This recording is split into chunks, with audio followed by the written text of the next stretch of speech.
Hello दोस्तों, जय मसीह की। आज हम पवित्र शास्त्र बाइबल के एक नए ऑडियो समरी से जानेंगे कि याकूब की लाबान से भेंट करने का कारण। हालेलुया।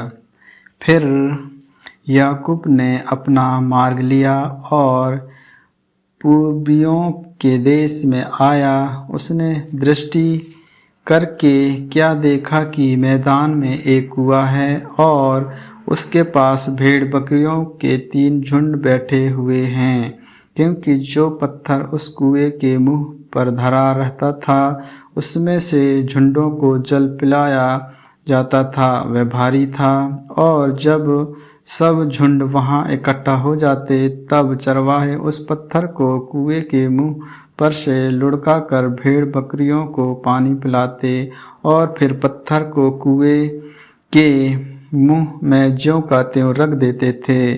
अतः याकूब ने चरवाहों से पूछा, हे मेरे भाइयों, तुम कहाँ के हो? उन्होंने कहा, हम हारान के हैं। तब उसने उनसे पूछा, क्या तुम नाहोर के पोते लाबान को जानते हो? उन्होंने कहा, हाँ, हम उसे जानते हैं। फिर उसने उनसे पूछा, क्या वह कुशल से है?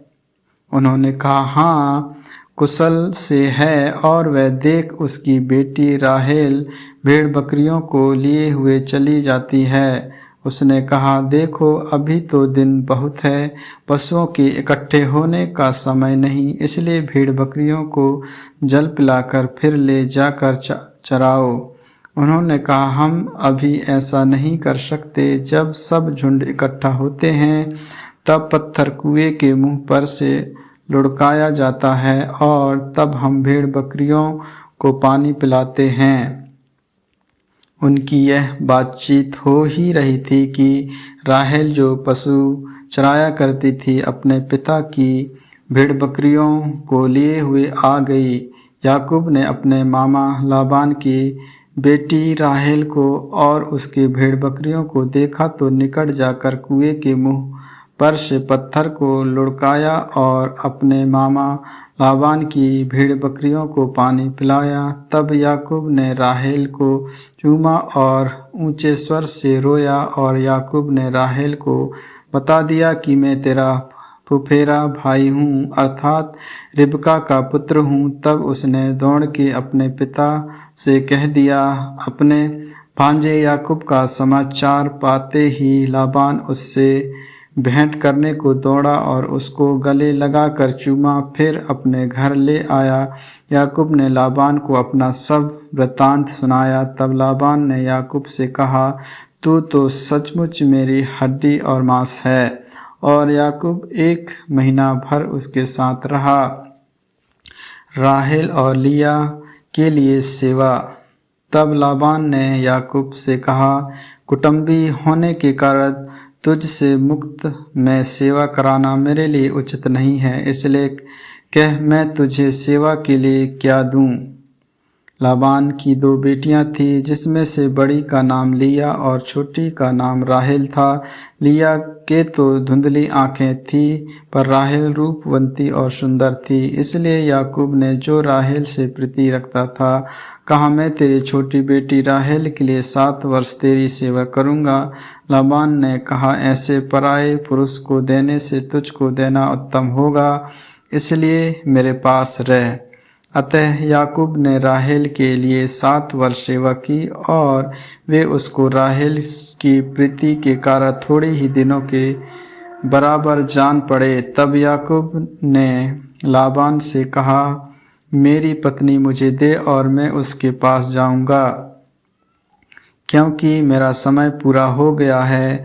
अतः लाबान ने उस स्थान के सब मनुष्यों को बुलाकर इकट्ठा किया और एक भोज दिया। सांझ के समय वह अपनी बेटी लिया को याकूब के पास ले गया और वह उसके पास गया।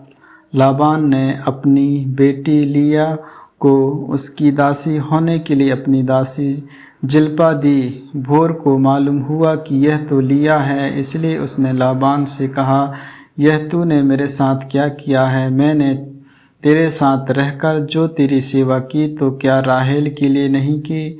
फिर तूने मुझको क्यों ऐसा छल किया है? लाबान ने कहा, हमारे यहाँ ऐसी रीति नहीं कि बड़ी बेटी से पहले दूसरी का विवाह कर दें।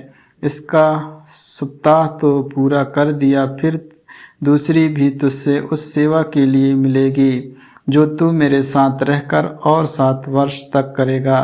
याकूब ने ऐसा ही किया और लिया के सप्ताह को पूरा किया। तब लाबान ने उसे अपनी बेटी राहेल भी दे दी कि वह उसकी पत्नी हो। लाबान ने अपनी बेटी राहेल की दासी होने के लिए अपनी दासी बिल्हा को दिया। तब याकूब राहेल के पास भी गया और उसकी प्रीति ली और अधिक उसी पर हुई। और उसने लाबान के साथ रहकर 7 वर्ष और उसकी सेवा की। याकूब की संतान। जब यहोवा ने देखा कि लिया अप्रिय हुई, तब उसने उसकी कोख खोली, पर राहेल बांझ रही। अतः लिया गर्भवती हुई और उसके एक पुत्र उत्पन्न हुआ, और उसने यह कहकर उसका नाम रूबेन रखा, यहोवा ने मेरे दुख पर दृष्टि की है, तब मेरा पिता मुझसे प्रीति रखेगा। फिर वह गर्भवती हुई और उसके एक पुत्र उत्पन्न हुआ। तब उसने यह सुनने के लिए कि अप्रिय हूँ, यहोवा ने मुझे यह भी पुत्र दिया, इसलिए उसने उसका नाम सीमोन रखा। फिर वह गर्भवती हुई और उसकी एक पुत्र उत्पन्न हुआ, और उसने कहा, अब की बार तो मेरा पति मुझसे मिल जाएगा, क्योंकि उससे मेरे 3 पुत्र हुए। इसलिए उसका नाम लेवी रखा गया। और फिर वह गर्भवती हुई और उसके एक और पुत्र उत्पन्न हुआ, और उसने कहा, अब की बार तो मैं यहोवा का धन्यवाद करूँगी। इसलिए उसने उसका नाम यहूदा रखा। तब उसकी कोख बंद की गई। आमीन, आमीन। प्रभु इन्हीं वचनों को सुनने के द्वारा आप सबों को आशीष दे। आगे की और भी ऐसी ऑडियो समरी सुनने के लिए पवित्र बाइबल ऑडियो स्टोरी चैनल को लाइक, सब्सक्राइब और बेल आइकन को दबाएं। सभी प्रिय भाई बहनों को जय मसीह की।